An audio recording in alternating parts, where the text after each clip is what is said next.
प्राप्ति होगी। ज्ञान कौन सा?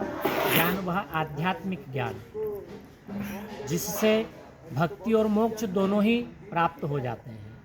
मोक्ष से ज्ञान प्राप्त नहीं होगा, भक्ति से ज्ञान प्राप्त, लेकिन ज्ञान से मोक्ष और भक्ति दोनों ही प्राप्त हो जाती है। ऐसी माँ नर्मदा की परिक्रमा पे हैं। आज हमारा नर्मदा परिक्रमा का 8वां दिवस है।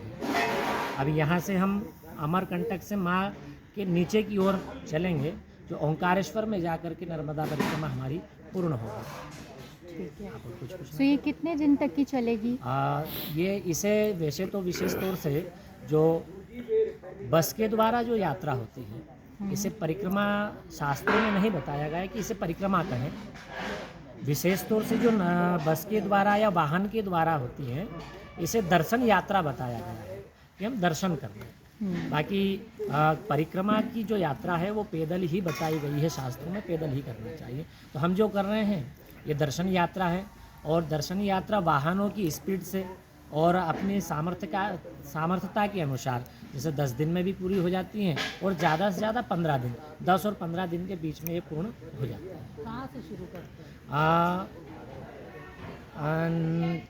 ऐसा विषय है कि कर तो कहीं से भी सकते हैं। क्यों? क्योंकि जितने भी नदियाँ हैं इनमें स्नान और पूजन का महत्व घाट पर है। जैसे गंगा जी में जो घाट बने हुए हैं उनमें स्नान करेंगे तो घाट का ही महत्व है, वहीं फल मिलेगा। लेकिन माँ नर्मदा का ऐसा विषय है कि ये जहाँ से बह कर के निकली है वहीं घाट है, और वहीं पर स्नान और पूजन करने का महत्व है। ऐसा नहीं है कि किसी विशेष घाट पर ही पूजन करना है, कहीं से भी पूजन कर सकते हैं। लेकिन हमारे यहाँ मध्य प्रदेश में 2 ज्योतिर्लिंग है, एक बाबा महाकाल और भगवान ओंकार में ममलेश्वर।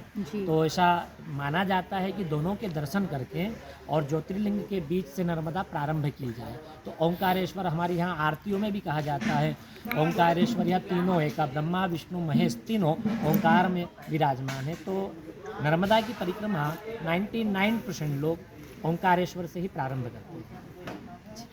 जी, ओके। सो कब से आप ये परिक्रमा कर रहे हैं? अभी अभी आपने स्टार्ट किया है या इसके पहले भी आपने किया? अभी 23 तारीख, पिछली जो 23 तारीख गई है, इससे हमने प्रारंभ किया था, और आने वाली शायद है कि 13 तारीख से स्टार्ट किया था, आने वाली 23 तारीख को पूर्ण हो जाएगी। तो 10 दिन ये पूरी रही जी। है। कितना टाइम हुआ आपको ये करते हुए? खैर सौभाग्य का विषय है, मेरा यह तीसरा परिक्रमा है। बाकी बहुत लोग तो बहुत दिनों से कर रहे हैं। माँ ने बुलाया था, तीसरी परिक्रमा है। किस शहर से आए हो आप? मैं उज्जैन, बाबा महाकाल की नगरी MP से उज्जैन से। जी, आपका जो YouTube चैनल है वो किस नाम से है? भक्ति प्रसंग के नाम से है।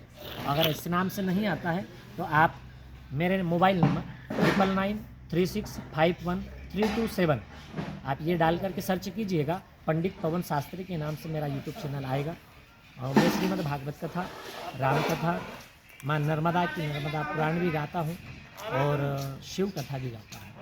जी, थैंक यू सो मच जय श्री शास्त्री। राम। अच्छा लगा हम लोग को।